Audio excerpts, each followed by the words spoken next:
ಈಗ ಸ್ಮರಿಸ್ಕೊಳ್ಳಿಕ್ಕೆ ಬಯಸ್ತಾ ಇದ್ದೇನೆ. ಈ ಸಭೆಯನ್ನು ನೋಡಿದಾಗ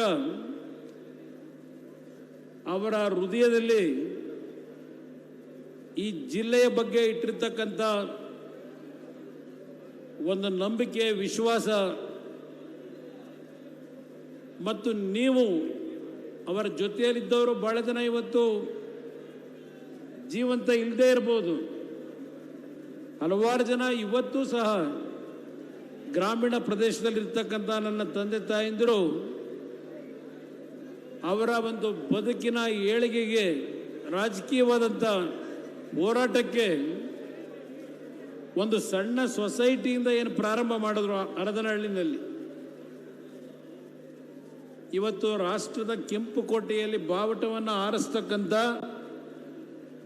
ಶಕ್ತಿಯನ್ನು ಕೊಟ್ಟಿದ್ರೆ ಅದರ ಸಂಪೂರ್ಣ ಕೀರ್ತಿ ಈ ಜಿಲ್ಲೆಯ ಮಹಾಜನತೆಗೆ ದೊರಕಬೇಕು ಅಂತಕ್ಕಂಥದ್ದು ನಾನು ಹೇಳಲಿಕ್ಕೆ ಬಯಸ್ತಾ ಇದ್ದೇನೆ. ವೇದಿಕೆ ಮೇಲೆ ಹಲವಾರು ನಮ್ಮ ಪಕ್ಷದ ಶಾಸಕ ಮಿತ್ರರಿದ್ದಾರೆ. ವೇದಿಕೆ ಮೇಲೆ ದೊಡ್ಡ ಸಂಖ್ಯೆಯಲ್ಲಿ ಏನಿದ್ದಾರೆ. ನಾನು ಎಲ್ಲರ ಹೆಸರುಗಳನ್ನು ಹೇಳಿದೆ. ಈಗಾಗಲೇ 4 ಗಂಟೆ ಆಗ್ತಾ ಬರ್ತಿದೆ. ನೀವು ನಿಮ್ಮ ಒಂದು ಗ್ರಾಮೀಣ ಪ್ರದೇಶದಲ್ಲಿ ಪ್ರಮುಖವಾದಂಥ ವೃತ್ತಿ 4 ಗಂಟೆ ಅಷ್ಟೊತ್ತಿಗೆ ಹಾಲನ್ನು ಕರೆದು ಸೊಸೈಟಿಗೆ ಹಾಕಬೇಕಾದಂಥ ನಿಮ್ಮ ಬದುಕಿನ ಸಮಸ್ಯೆಯ ದುಡಿಮೆ ಏನಿದೆ, ನಿಮ್ಮ ಗಮನ ಎಲ್ಲ ಬಹುಶಃ ಆ ಭಾಗಕ್ಕಿದೆ. ಒಂದು 15-20 ನಿಮಿಷ ಈ ಒಂದು ಕಾರ್ಯಕ್ರಮವನ್ನು ಏನು ಯಶಸ್ಸುಗೊಳಿಸಿದ್ದೀರಿ, ಇಲ್ಲಿಯವರೆಗೆ ತಾವೇನು ಎಲ್ಲರ ಭಾವನೆಗಳನ್ನು ಅತ್ಯಂತ ಉತ್ಸಾಹದಲ್ಲಿ ಕೇಳಿದ್ದೀರಿ. 15-20 ನಿಮಿಷದಲ್ಲಿ ನನ್ನ ಮಾತುಗಳನ್ನು ಮುಗಿಸ್ತೇನೆ. ದಯವಿಟ್ಟು ನಾನು ಹೇಳ್ತಕ್ಕಂಥ ನನ್ನ ಒಂದು ಭಾವನೆಗಳನ್ನು ನಿಮ್ಮ ಹೃದಯದಲ್ಲಿ ಮುಂದಿನ ದಿನಗಳಲ್ಲಿ ಈ ಜಿಲ್ಲೆಯಿಂದ ಏನು ಈ ಒಂದು ರಾಜ್ಯದ ಅತ್ಯಂತ ಒಂದು ಆಡಳಿತದಲ್ಲಿ ಹೆಸರಿದ್ದಂಥ ಈ ಒಂದು ರಾಜ್ಯ ಬ್ರೋಕರ್ಗಳು, ಲೂಟಿಕೋರರ ಸರ್ಕಾರವಾಗಿ ಇವತ್ತೇನು ನೋಡ್ತಾ ಇದ್ದೀರಿ, ನನ್ನ ರೈತ ಬಂಧುಗಳ ಬದುಕಿನ ಜೊತೆ ಚೆಲ್ಲಾಟವನ್ನು ಆಡ್ತಾ ಇದ್ದಾರೆ. ಇವತ್ತು ಕೇವಲ ಒಂದು ಮುಖ್ಯಮಂತ್ರಿಯ ಕುರ್ಚಿಗೆ ಕಳೆದ 2.5 ವರ್ಷಗಳಿಂದ ನಡೀತಿರ್ತಕ್ಕಂಥ ಈ ನಾಟಕವನ್ನು ಸಹ ನೋಡ್ತಾ ಇದ್ದೀರಿ. ಅವರಿಗೆ ರಾಜ್ಯದ ಜನತೆಯ ನೋವಿಗೆ ಸ್ಪಂದಿಸ್ತಕ್ಕಂಥ ಸಮಯ ಇಲ್ಲ. ಇವತ್ತಿನ ಈ ಕಾರ್ಯಕ್ರಮದಲ್ಲಿ ನಮ್ಮ ರಾಷ್ಟ್ರೀಯ ಅಧ್ಯಕ್ಷರು ಕೆಲವು ಅವರ ಮನಸ್ಸಲ್ಲಿರ್ತಕ್ಕಂಥ ನೋವುಗಳನ್ನು ಇವತ್ತು ನಿಮ್ಮ ಮುಂದೆ ವ್ಯಕ್ತಪಡಿಸಿದ್ದಾರೆ. ಬಹುಶಃ ನಮ್ಮ ನಿಖಿಲ್ ಕುಮಾರಸ್ವಾಮಿ ಅವರು ಇರ್ಬೋದು, ಕೆಲವು ನಮ್ಮ ಬಾಲಕೃಷ್ಣ ಅವರಿಗೆ ಹೇಳ್ತಾ ಇದ್ರು 2028ಕ್ಕೆ ಕುಮಾರಣ್ಣ ಮುಖ್ಯಮಂತ್ರಿ ಆಗಬೇಕು ಅಂತ. ನನ್ನ ಮುಂದೆ ಮುಖ್ಯಮಂತ್ರಿ ಆಗಬೇಕು ಅನ್ನೋದಕ್ಕಿಂತ ಪ್ರಮುಖವಾದಂಥ ಸವಾಲಿರ್ತಕ್ಕಂಥದ್ದು, ಈಗಾಗಲೇ 2 ಬಾರಿ ನಾಡಿನ ಹಿರಿಯರ ಆಶೀರ್ವಾದ, ದೇವರ ಅನುಗ್ರಹದಲ್ಲಿ ಸಂಪೂರ್ಣ ಬಹುಮತದ ಸರ್ಕಾರ ಹಿಂದೆ ಇದ್ದರೂ 2 ಬಾರಿ ಈ ರಾಜ್ಯದಲ್ಲಿ ಮುಖ್ಯಮಂತ್ರಿ ಆಗಿದ್ದೇನೆ. ನನಗೆ ಮುಖ್ಯಮಂತ್ರಿ ಸ್ಥಾನಕ್ಕಿಂತ ಇವತ್ತು ಈ ನಾಡು ಯಾವ ದಿಕ್ಕಿನಲ್ಲಿ ಹೋಗ್ತಾ ಇದೆ, ಈ ಸರ್ಕಾರ ಯಾವ ರೀತಿ ನಡೀತಾ ಇದೆ, ಇದನ್ನು ಸರಿಪಡಿಸ್ತಕ್ಕಂಥದ್ದು ನಮ್ಮೆಲ್ಲರ ಜವಾಬ್ದಾರಿ ಇದೆ.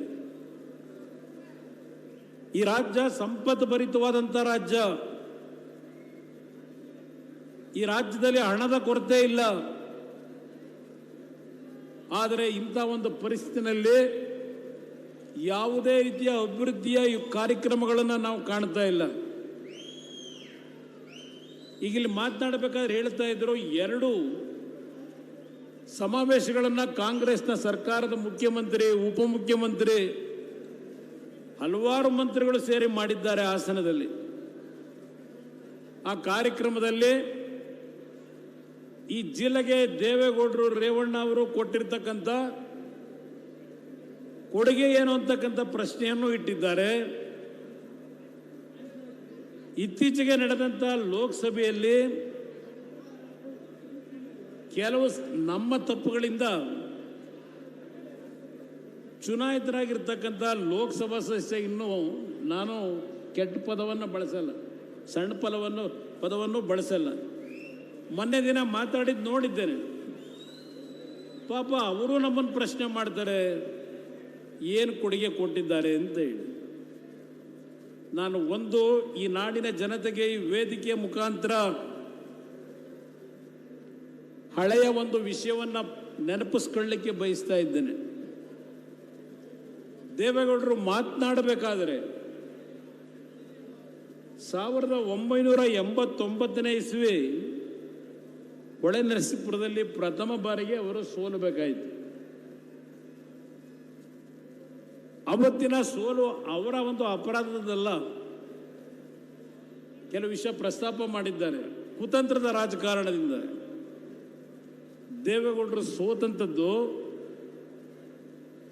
ದೇವೇಗೌಡರಿಗೆ ಆದಂಥ ನಷ್ಟ ಅಲ್ಲ. ಅದು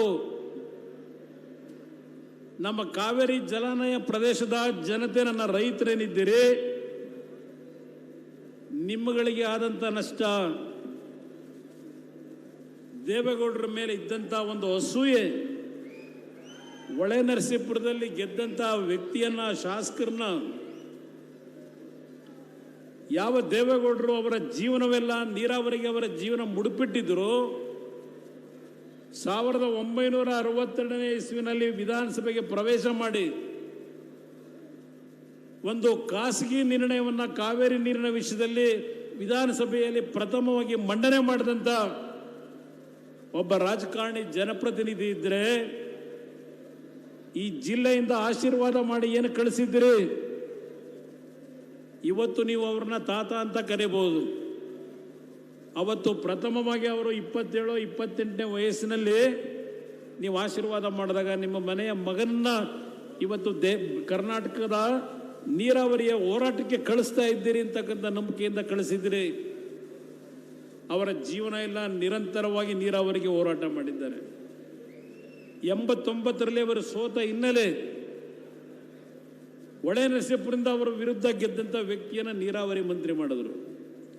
ನನ್ನ ಮಾಧ್ಯಮದ ಸ್ನೇಹಿತರು ಈ ವಿಷಯಗಳನ್ನು ಜನತೆಗೆ ನೆನಪಿಸಬೇಕು ಅನ್ನೋದು ನನ್ನ ಮನವಿ. ಅವತ್ತಿನ ಸರ್ಕಾರದ ಮುಖ್ಯಮಂತ್ರಿಗಳು ಯಾವ ತಮಿಳುನಾಡಿನಲ್ಲಿ ನೀರಿನ ಅಭಾವ ಅಂತೇಳಿ ತಮಿಳುನಾಡಿನ ನೀರಾವರಿ ಸಚಿವರು ರಾಜ್ಯದ ನೀರಾವರಿ ಮುಖ್ಯಮಂತ್ರಿಗಳನ್ನ ಭೇಟಿ ಮಾಡಲಿಕ್ಕೆ ಬಂದರೆ ಭೇಟಿಗೆ ಅವಕಾಶ ಕೊಡಲಿಲ್ಲ. ಅವರು ಯಾವೊಂದು 50 ವರ್ಷದ ಅವಧಿ ಮೀರಿ, ಹಿಂದೆ ಬ್ರಿಟಿಷ್ನವ್ರ ಕಾಲದಲ್ಲಿ ಏನು KRS ಕಟ್ಟಬೇಕಾದರೆ ಅಗ್ರಿಮೆಂಟ್ ಆಗಿತ್ತು, ಆ ಅವಧಿ ಮೀರಿ ಹೋಗಿತ್ತು. ಮತ್ತೆ ಪುನಃ ಟ್ರಿಬ್ಯುನಲ್ನ ರಚನೆ ಮಾಡಬೇಕಾದಂಥ ಒಂದು ಪರಿಸ್ಥಿತಿ. ಆಗ ಹಿಂದೆ ಇದ್ದಂಥ ಸರ್ಕಾರಗಳು ಅದಕ್ಕೆ ಅವಕಾಶ ಕೊಟ್ಟಿರಲಿಲ್ಲ. ದೇವೇಗೌಡರು ಪ್ರಥಮ ಬಾರಿಗೆ 28 ವರ್ಷಗಳ ನಂತರ ನೀರಾವರಿ ಮಂತ್ರಿಗಳಾಗಿ ಯಾವ ರೀತಿ ಅವತ್ತು ಈ ಒಂದು ನೀರನ್ನು ಉಳಿಸ್ಲಿಕ್ಕೆ ಪ್ರಯತ್ನ ಪಟ್ಟಿದ್ರು, 83ರಲ್ಲಿ ನೀರಾವರಿ ಮಂತ್ರಿಗಳಾಗಿ ನಿಮಗೆ ನೆನಪಿಸ್ಕೊಡ್ಲಿಕ್ಕೆ ಬಯಸ್ತೀನಿ. ಅವತ್ತು ಮುಖ್ಯಮಂತ್ರಿಗಳು, ನೀರಾವರಿ ಸಚಿವರು ತಮಿಳುನಾಡಿನ ಮನವಿಯನ್ನು ತಿರಸ್ಕಾರ ಮಾಡಿ ನಮಗೆ ಟ್ರಿಬ್ಯುನಲ್ನ ನೀವು ರಚನೆ ಮಾಡ್ಕೊಳ್ಳಿ ಅಂತ ಕೇಂದ್ರ ಸರ್ಕಾರಕ್ಕೆ ಗ್ರೀನ್ ಸಿಗ್ನಲ್ ಕೊಟ್ಟರು. ಅದರ ಹಿನ್ನೆಲೆ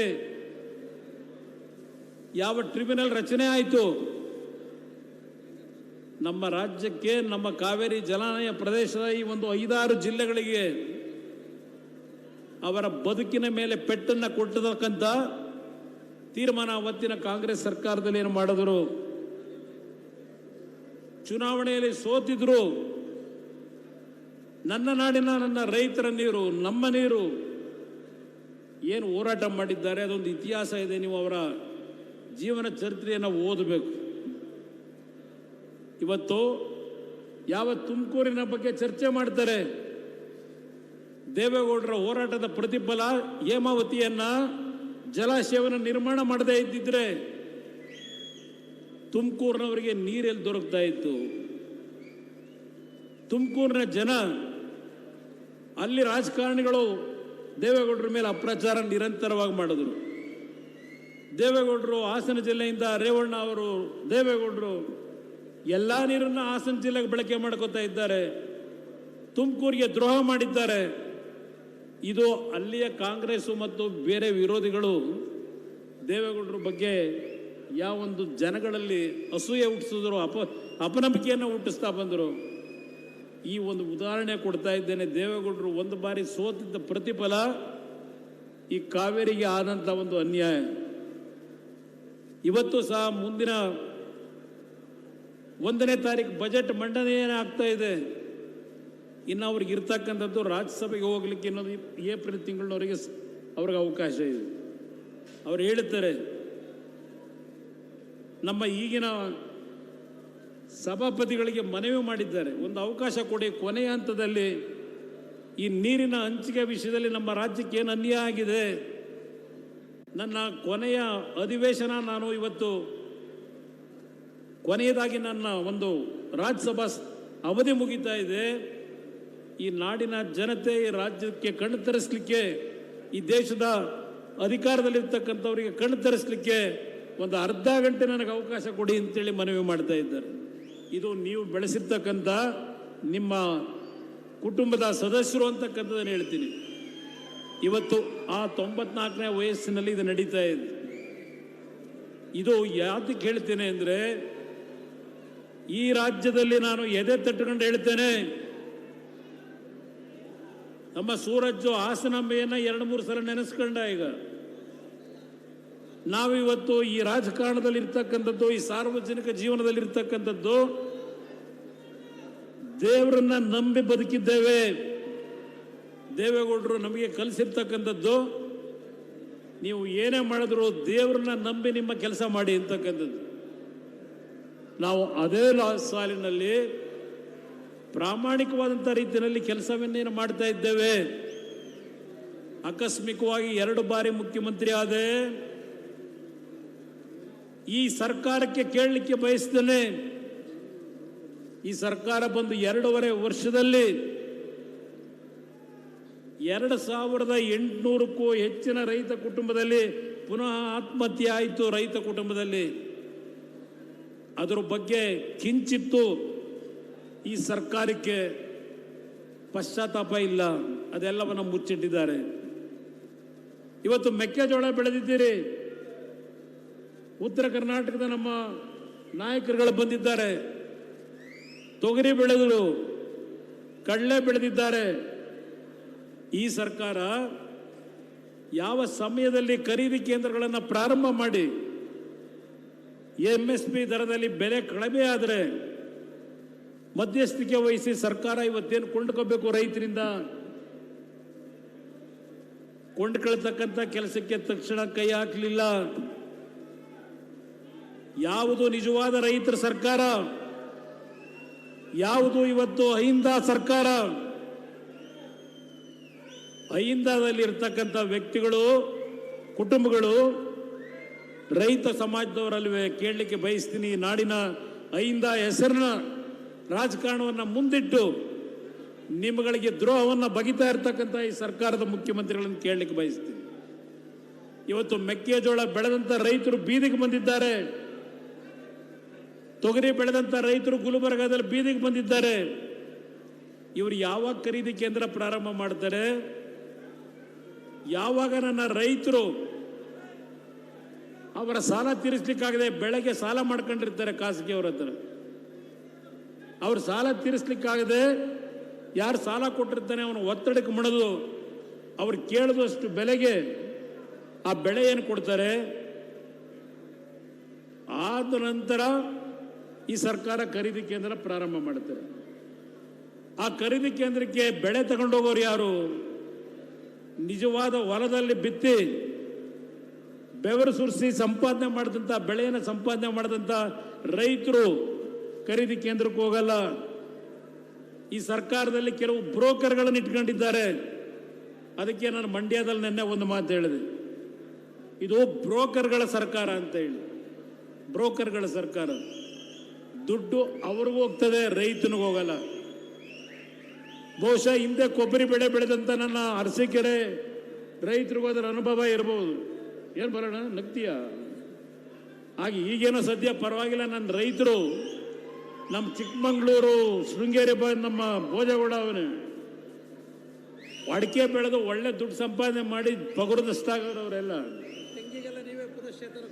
ಈಗ ತೆಂಗು ಎಳ್ನೀರು 60 ರೂಪಾಯಿ, ತೆಂಗಿನಕಾಯಿ 90-100 ರೂಪಾಯಿ, ಕೊಬ್ಬರಿ 25,000. ಸದ್ಯ ನೀವು 13,000 12,000 ಬಂದಾಗ 1,000-2,000 ಜಾಸ್ತಿ ಮಾಡಿಸ್ಬಿಡೋಣ ಸರ್ಕಾರದಲ್ಲಿ ಬೇಡ್ತಾ ಇದ್ರಿ ನೀವು.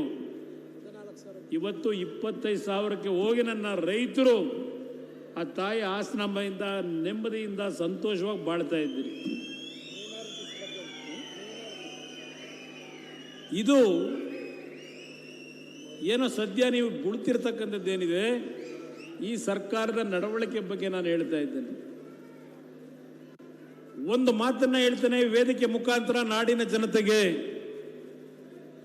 ಇತ್ತೀಚೆಗೆ ಹಲವಾರು ಕಡೆ, ನಿನ್ನೆ ನಾನು ತುಮಕೂರು ಮಂಡ್ಯ ಜಿಲ್ಲೆ ಪ್ರವಾಸದಲ್ಲಿ ಹೋಗಬೇಕಾದ್ರೆ ಮುಂದಿನ ಮುಖ್ಯಮಂತ್ರಿ 28 ಅಂತಕ್ಕಂಥದ್ದೇನು ಕೂಗ್ತಾ ಇದ್ದಾರೆ. ನೀವು ಇಲ್ಲೇನು ಹೇಳ್ತಾ ಇದ್ದೀರಿ? ನನಗೆ ಮುಖ್ಯಮಂತ್ರಿ ಸ್ಥಾನಕ್ಕಿಂತ ಹೆಚ್ಚಾಗಿ ದೇವೇಗೌಡರ ಕನಸೇರಿತ್ತು. 65 ವರ್ಷದ ರಾಜಕಾರಣದಲ್ಲಿ ಕೇವಲ 2 ವರ್ಷವೋ 2.5 ವರ್ಷವೋ ಮಂತ್ರಿ, ಆಗಲೂ ನೆಮ್ಮದಿಯಿಂದ ಕೆಲಸ ಮಾಡ್ಲಿಕ್ಕೆ ಬಿಡಲಿಲ್ಲ.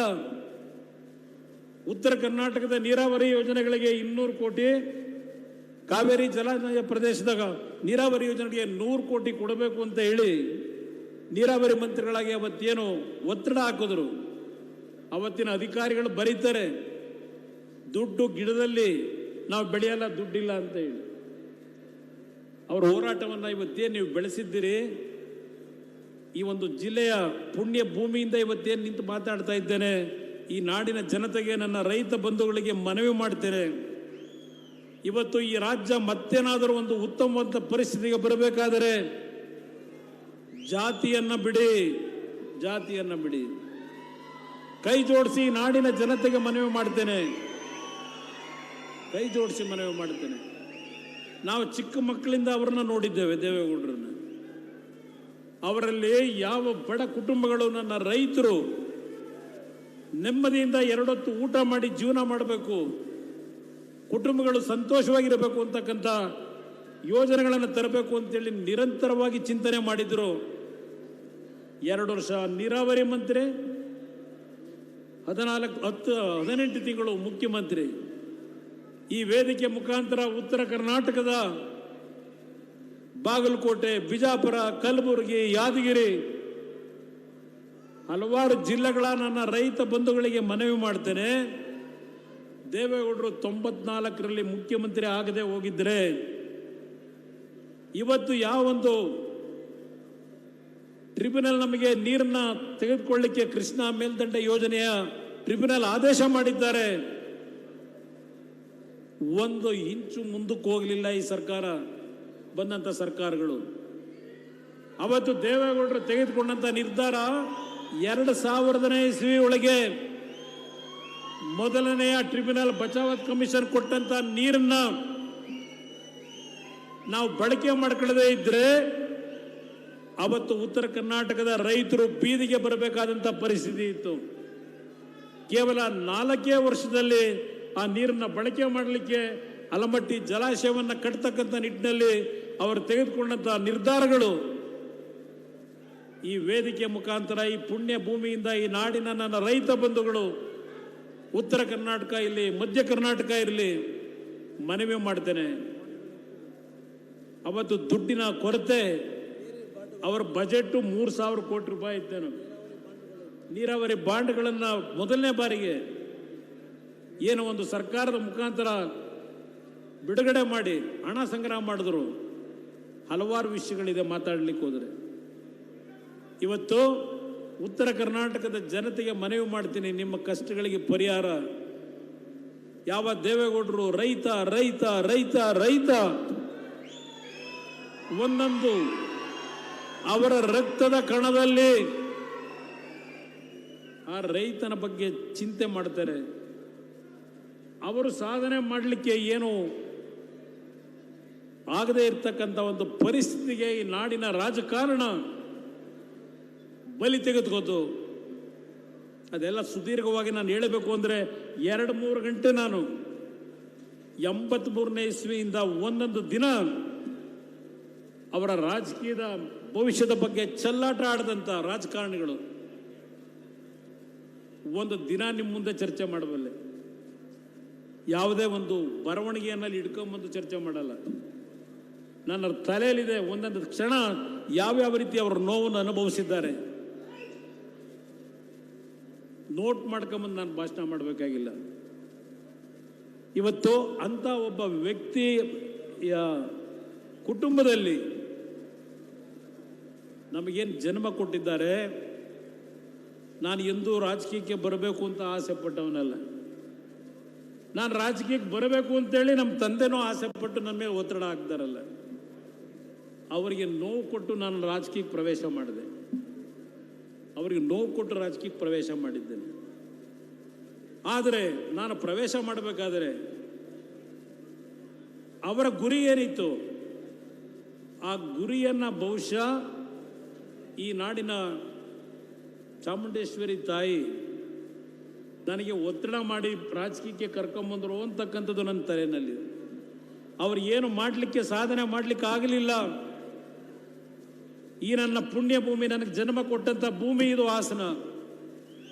ನನಗೆ ನಿಮ್ಮ ಜೊತೆಯಲ್ಲಿ ಅತ್ಯಂತ ನಿರಂತರವಾದಂಥ ಸಂಪರ್ಕ ನನಗಿಲ್ಲದೆ ಇರಬಹುದು. ಪ್ರತಿನಿತ್ಯ ನಿಮ್ಮ ಜೊತೆ ನಾನು ಒಡನಾಡಿಯಾಗಿ ನಿಮ್ಮ ಜೊತೆಯಲ್ಲಿ ಬೆರೆದೇ ಇರಬಹುದು ನಾನು. ಆದರೆ ಈ ಜಿಲ್ಲೆಯ ಮಣ್ಣು, ಈ ಜಿಲ್ಲೆಯ ನನ್ನ ತಂದೆ ತಾಯಂದಿರು, ಈ ಜಿಲ್ಲೆಯ ನನ್ನ ಯುವಕರನ್ನ ನಾನು ಮರೆಯತಕ್ಕಂಥವನಲ್ಲ. ಈ ಜಿಲ್ಲೆಯ ಮಗನಾಗಿ ಈ ಜಿಲ್ಲೆಗೆ ಗೌರವವನ್ನು ಯಾವ ರೀತಿ ರಾಜ್ಯದಲ್ಲಿ ತಂದುಕೊಡಬೇಕು, ಈ ವೇದಿಕೆ ಮುಖಾಂತರ ನಿಮ್ಮ ಮುಂದೆ ಹೇಳ್ತಾ ಇದ್ದೇನೆ. ನೀವು ನನಗೆಲ್ಲ ದೇವರ ಸಮಾನ. ನೀವು ನನಗೆ ಯಾವುದೇ ರೀತಿಯ ಹಣ ಸಂಪಾದನೆ ಮಾಡಬೇಕು ಅಂತ ಆಕಾಂಕ್ಷೆಗಳಿಲ್ಲ. ಯಾವುದೇ ರೀತಿಯ ಆಸೆ ಆಕಾಂಕ್ಷೆಗಳಿಲ್ಲ ಹಣ ಮಾಡಬೇಕು ಅಂತೇಳಿ. ವೇದಿಕೆ ಮೇಲೆ ನನ್ನ ಒಬ್ಬರೇ ಮಗ ಕೂತಿದ್ದಾನೆ.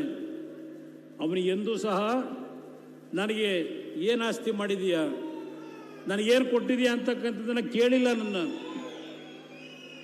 ನನಗಿರ್ತಕ್ಕಂಥ ಮುಂದಿನ ನನ್ನ ಆಯುಷು ಈ ನಾಡಿನ 6.5 ಕೋಟಿ ಜನತೆಯ ಪ್ರತಿ ಮನೆಗಳ ಬೆಳಕನ್ನು ಇವತ್ತು ಬೆಳಗಿಸ್ತಕ್ಕಂಥ ನಿಟ್ಟಿನಲ್ಲಿ ಈ ನನ್ನ ಆಯುಷನ್ನ ಸಮರ್ಪಣೆ ಮಾಡ್ಕೋಬೇಕು. ಅದರ ಮುಖಾಂತರ ಈ ಜಿಲ್ಲೆಯಲ್ಲಿ ನಾನೇನು ಜನಿಸಿದ್ದೇನೆ ನಿಮ್ಮೆಲ್ಲರಿಗೂ ನಾನು ಗೌರವವಾದ ತಂದುಕೊಡಬೇಕು. ಹಾಸನ ಜಿಲ್ಲೆಯ ಮಗ ಇವತ್ತು ಈ ರಾಜ್ಯದಲ್ಲಿ ಅವರ ತಂದೆ ಏನು ಆಸೆಗಳನ್ನು ಇಟ್ಟುಕೊಂಡಿದ್ರು ಅದನ್ನು ಇವತ್ತು ಮಗನಾಗಿ ನೆರವೇರಿಸಿದ್ದಾನೆ. ಈ ಸವಾಲನ್ನ ನನ್ನ ಹೃದಯದಲ್ಲಿ ಇಟ್ಟುಕೊಂಡಿದ್ದೇನೆ. ಯಾವ ಕಾಂಗ್ರೆಸ್ ನಾಯಕರುಗಳು ಎಲ್ಲಿದೆ ಜನತಾದಳ ನಾಶ ಮಾಡಿದ್ದೇವೆ ಅಂತಕ್ಕಂಥದ್ದನ್ನು ಹೇಳ್ತಾರೆ.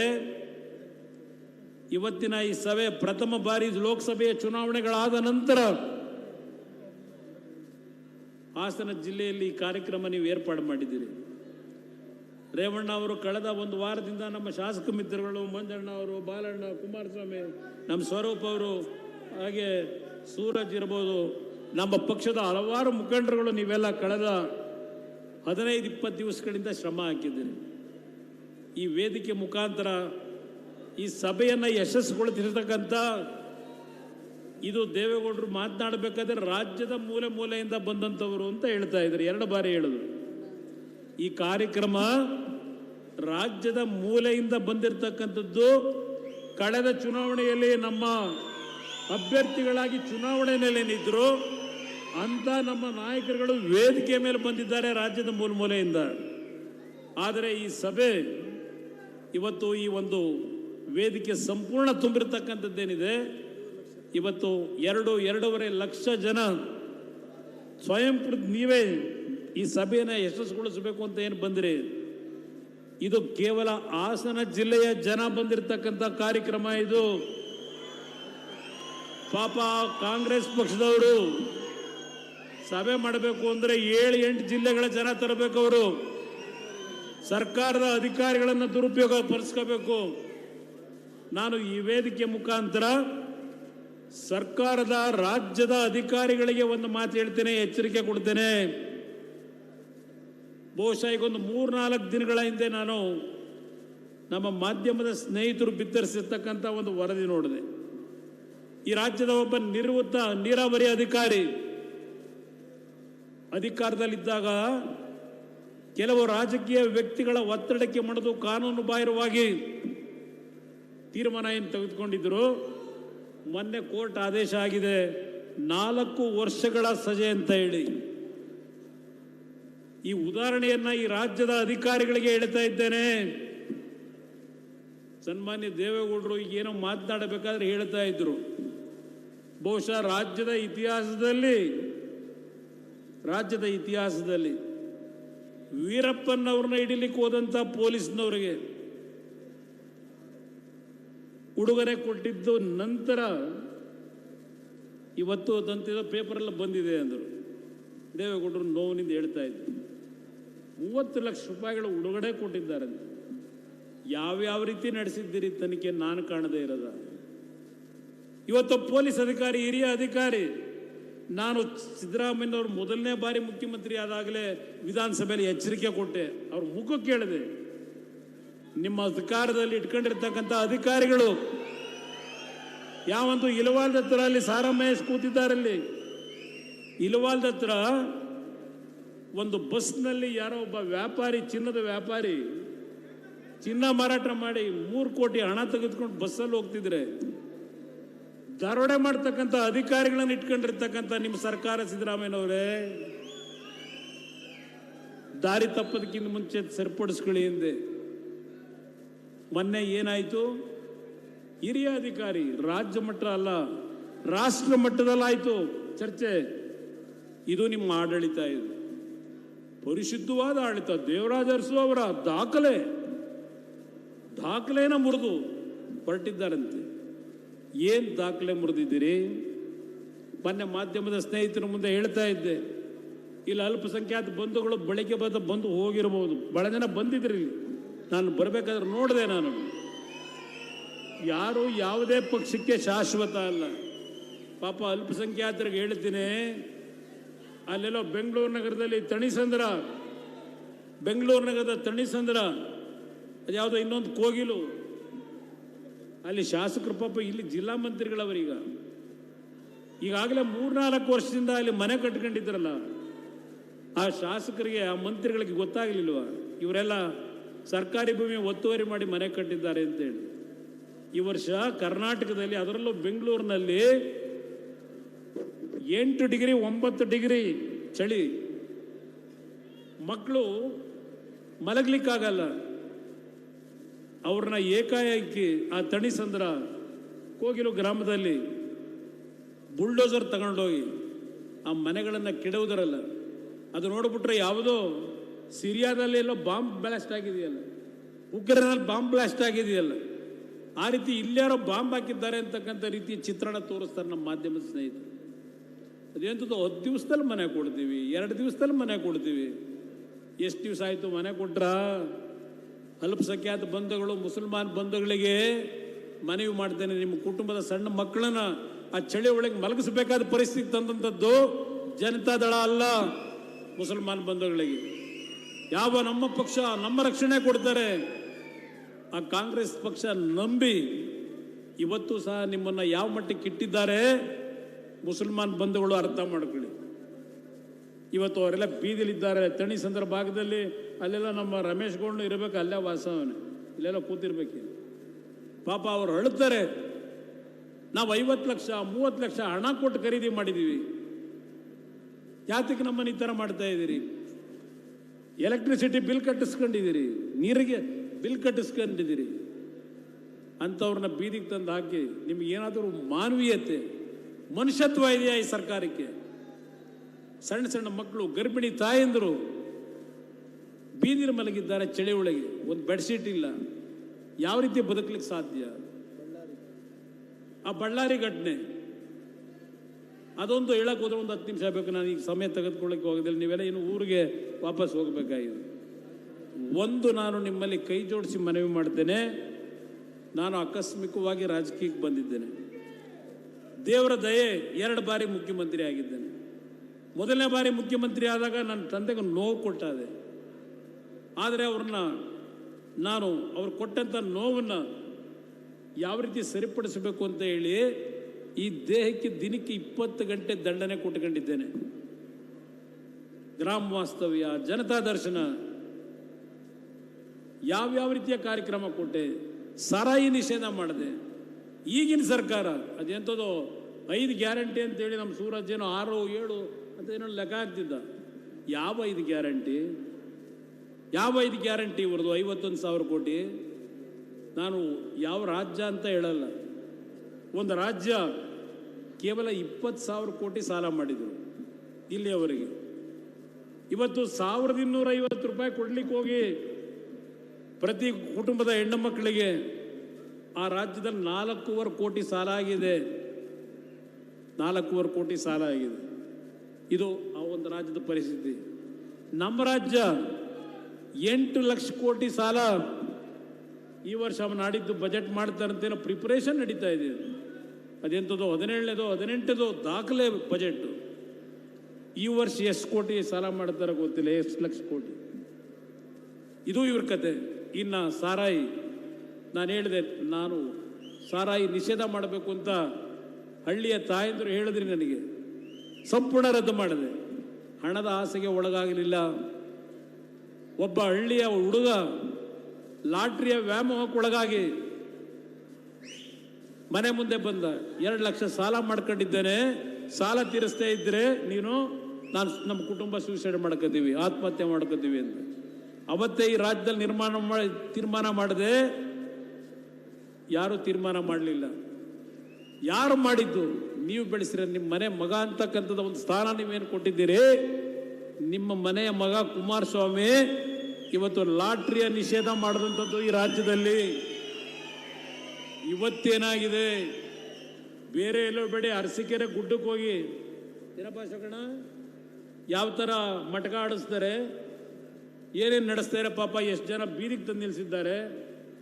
ಪಾಪ ಹೇಳ್ತಾರೆ.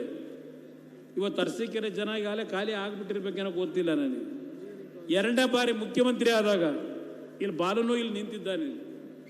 ಇವನು ಇಂಜಿನಿಯರಿಂಗ್ ಕಾಲೇಜ್ ಬೇಕು ಚನ್ನರಾಯಪಟ್ಟಣಕ್ಕೆ ಅಂತಾನೆ. ಅರಸೀಕೆರೆಯಲ್ಲಿ ಅವರು ಇಂಜಿನಿಯರಿಂಗ್ ಕಾಲೇಜ್ ಬೇಕು ಅಂತಾರೆ. ಅಧಿಕಾರಿಗಳು ಹೇಳ್ತಾರೆ, ಸರ್ ಈಗಾಗಲೇ ಹಾಸನದಲ್ಲಿ ಒಂದು ಸರ್ಕಾರಿ ಇಂಜಿನಿಯರಿಂಗ್ ಕಾಲೇಜು ನೀವು ಹಿಂದೆನೇ ಮಾಡಿದ್ದೀರಿ, ಇನ್ನು ಅಲ್ಲಿ ರೇವಣ್ಣವ್ರು ಕೂತವ್ರೆ. ಬಸ್ಲೆ ಬಸಳ್ಳಿಲಿ ಅಲ್ಲೊಂದು ಬೇಕು ಅಂತ ಹೇಳಿ ಅವರೊಂದು ಇಂಜಿನಿಯರಿಂಗ್ ಕಾಲೇಜು. ಕೊನೆಗೆ ನಾನು ತೀರ್ಮಾನ ಮಾಡಬೇಕಾದ್ರೆ ಈ ವೇದಿಕೆ ಮುಖಾಂತರ ಅರಸೀಕೆರೆಯ ನನ್ನ ತಂದೆ ತಾಯಂದರಿಗೆ ನಾನು ಹೇಳ್ತಕ್ಕಂಥದ್ದು, ನಾನು ಅರಸೀಕೆರೆಗೆ ಅಧಿಕಾರಿಗಳು ವಿರೋಧ ಇದ್ದರೂ ಇಂಜಿನಿಯರಿಂಗ್ ಕಾಲೇಜ್ನ ಕೊಡಲಿಕ್ಕೆ ಕಾರಣ ಅರಸೀಕೆರೆಯಲ್ಲಿ ನೀರಾವರಿ ಪ್ರದೇಶ ಇಲ್ಲ, ಬಡತನ ಇದೆ. ಅಲ್ಲಿಯ ಮಕ್ಕಳಿಗೆ ಒಳ್ಳೆ ವಿದ್ಯೆ ದೊರಕಲಿ, ಆ ಮಕ್ಕಳು ನಮ್ಮ ಥರ ಬೆಳಿಬೇಕು ಅಂತ ಹೇಳಿ ಅರಸೀಕೆರೆಗೆ ಇಂಜಿನಿಯರಿಂಗ್ ಕಾಲೇಜನ್ನು ಸ್ಯಾಂಕ್ಷನ್ ಮಾಡಿ ಬಾಲಣ್ಣನಿಗೆ ಹೇಳಿದೆ.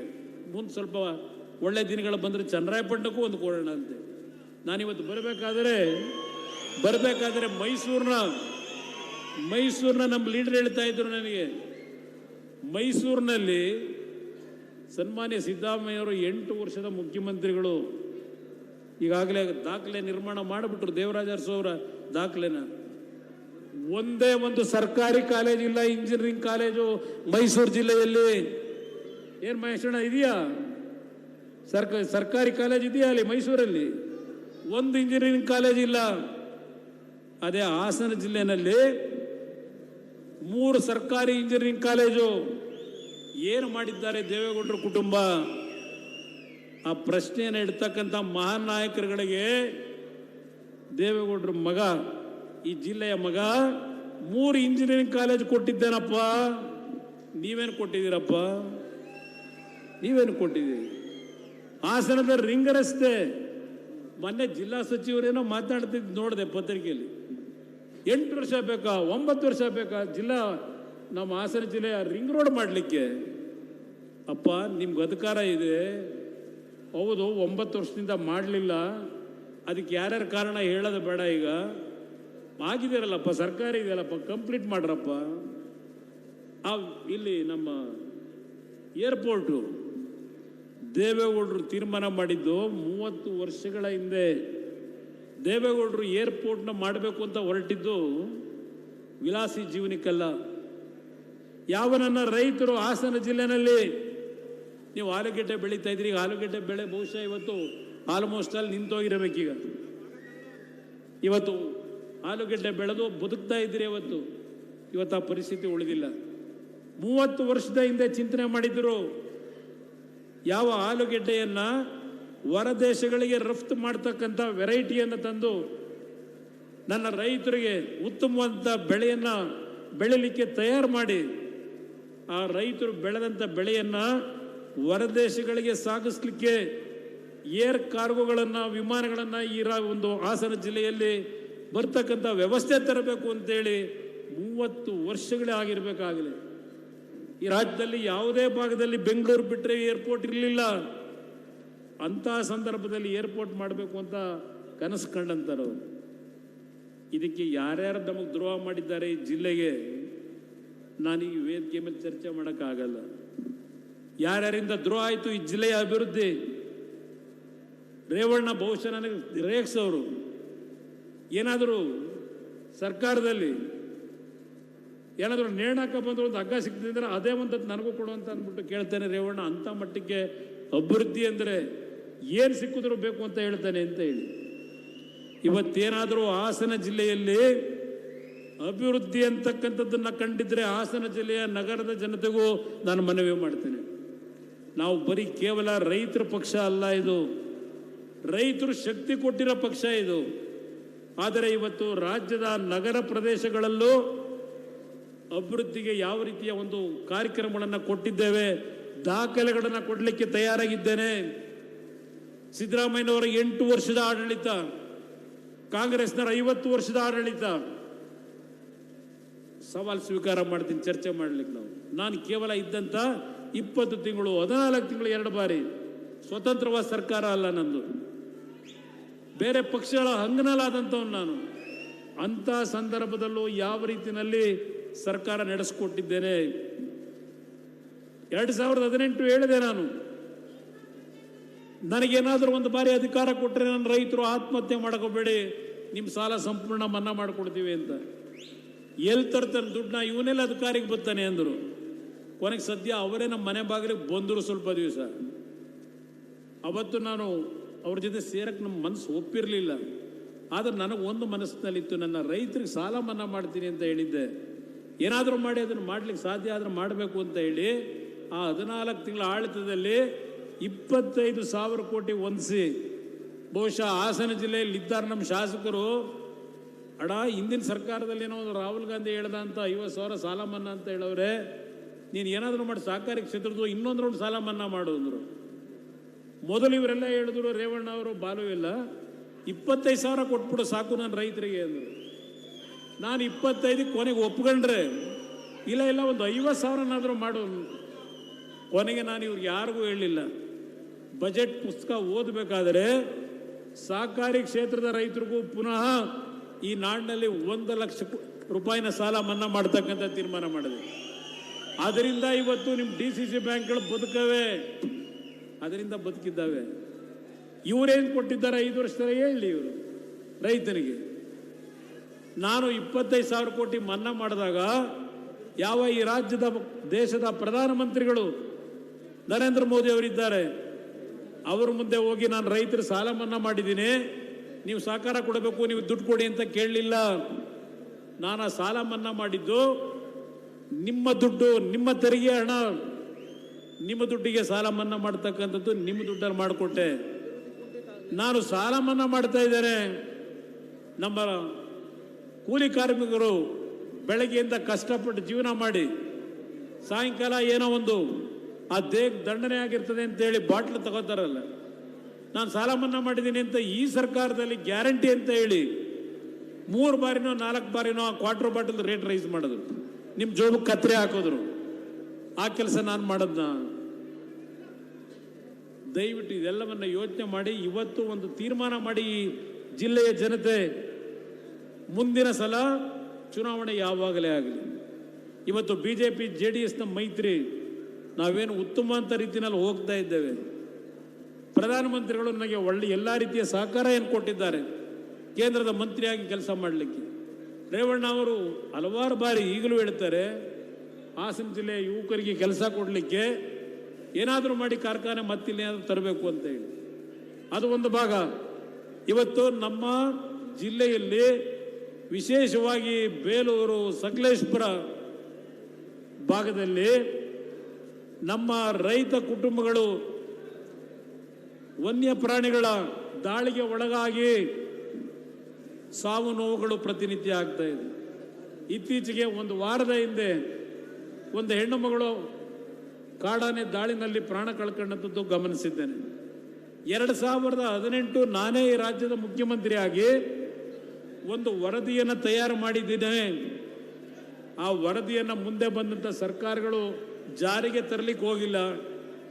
ಇತ್ತೀಚೆಗೆ ಕೆಲವು ಅಧಿಕಾರಿಗಳ ಜೊತೆ ನಾನು ಈ ಒಂದು ವಿಷಯದಲ್ಲಿ ಚರ್ಚೆ ಮಾಡಿದಾಗ ಆ ವರದಿಯನ್ನು ಕಳಿಸ್ಕೊಟ್ಟಿದ್ದಾರೆ.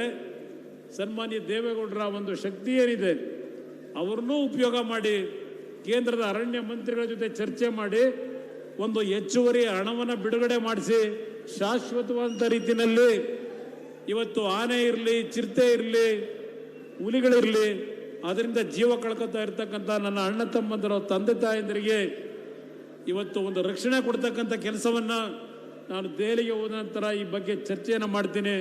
ನಮ್ಮ ಕೆಲವು ಮುಖಂಡರುಗಳನ್ನು ನಾನು ಆ ಒಂದು ಸಂದರ್ಭದಲ್ಲಿ ಬರಲಿಕ್ಕೆ ಹೇಳಿದ, ತಾವು ಬನ್ನಿ ಅಂತಕ್ಕಂಥ ಒಂದು ಮಾತನ್ನು ಈ ಸಂದರ್ಭದಲ್ಲಿ ನಮ್ಮ ಬೇಲೂರು ಸಕಲೇಶಪುರದ ಜನತೆಗೆ ನಾನು ಹೇಳ್ತಕ್ಕಂಥದ್ರ ಮುಖಾಂತರ ಇವತ್ತು ಈ ಸಭೆಯನ್ನು ನೀನು ಯಶಸ್ಸುಗೊಳಿಸಿದ್ದೀರಿ. ಒಂದು ನನ್ನ ಮನವಿ, ಮುಂದೆ ಚುನಾವಣೆ ಯಾವತ್ತೇ ಆಗಲಿ ನಿಮ್ಮಲ್ಲಿ ಕೈ ಜೋಡಿಸಿ ಮನವಿ ಮಾಡ್ತಕ್ಕಂಥದ್ದು, ಇಂಥ ಒಂದು ದರಿದ್ರ ಸರ್ಕಾರವನ್ನು ಕಿತ್ತೊಗೆಯತಕ್ಕಂಥ ಪಣವನ್ನು ನನ್ನ ಜಿಲ್ಲೆಯಿಂದಲೇ ಪ್ರಾರಂಭ ಆಗಬೇಕು. ಇದನ್ನು ನಿಮ್ಮಲ್ಲಿ ಮನವಿ ಮಾಡ್ತೇನೆ. ಇದನ್ನು ನಿಮ್ಮಲ್ಲಿ ವಿಶೇಷವಾಗಿ ಮನವಿ ಮಾಡ್ತೇನೆ. ಇವತ್ತಿನ ಈ ಒಂದು ಕಾರ್ಯಕ್ರಮ ಏನಿದೆ, ಬೆಳ್ಳಿ ಹಬ್ಬದ ಕಾರ್ಯಕ್ರಮ, ಇದು ಪ್ರಾರಂಭ. ಇವತ್ತು ಹಾಸನ ಜಿಲ್ಲೆಯ ನನ್ನ ಕಾರ್ಯಕರ್ತ ಬಂಧುಗಳು, ತಂದೆ ತಾಯಂದಿರು ನಮಗೂ ದುಡಿಮೆಯನ್ನು ಮಾಡ್ತಕ್ಕಂಥ ಉತ್ಸಾಹವನ್ನು ಕೊಟ್ಟಿದ್ದೀರಿ. ನಾವು ಪುನಃ ಇವತ್ತು ರಾಜ್ಯದ 30 ಜಿಲ್ಲೆಯಲ್ಲಿ ಇದೇ ರೀತಿಯ ಕಾರ್ಯಕ್ರಮಗಳ ಮುಖಾಂತರ ಯಾವ ಕಾಂಗ್ರೆಸ್ನ ದುರ್ಬಳಕೆಯನ್ನು ಮಾಡಿ ಹಣವನ್ನು ಸಂಪಾದನೆ ಮಾಡಿದ್ದಾರೆ, ಆ ಅಕ್ರಮ ಹಣದಿಂದ ಈ ನಾಡಿನ ಜನತೆಯನ್ನು ನಾವು ಕೊಂಡ್ಕೊತೀವಿ ಅಂತಕ್ಕಂಥ ಅವರ ಒಂದು ದುರಹಂಕಾರ ಏನಿದೆ ಅದನ್ನು ತಡೆಯತಕ್ಕಂಥ ನಿಟ್ಟಿನಲ್ಲಿ ಈ ನಾಡಿನಲ್ಲಿ ನಿಜವಾದ ಜನಪರವಾದಂತಹ ಜನತೆಯ ಸರ್ಕಾರ 2018ಗೆ ಬರಬೇಕು ಅಂದರೆ ನನ್ನನ್ನು ಜನ್ಮ ಕೊಟ್ಟಿರ್ತಕ್ಕಂಥ ಈ ಜಿಲ್ಲೆಯ ಪುಣ್ಯಭೂಮಿ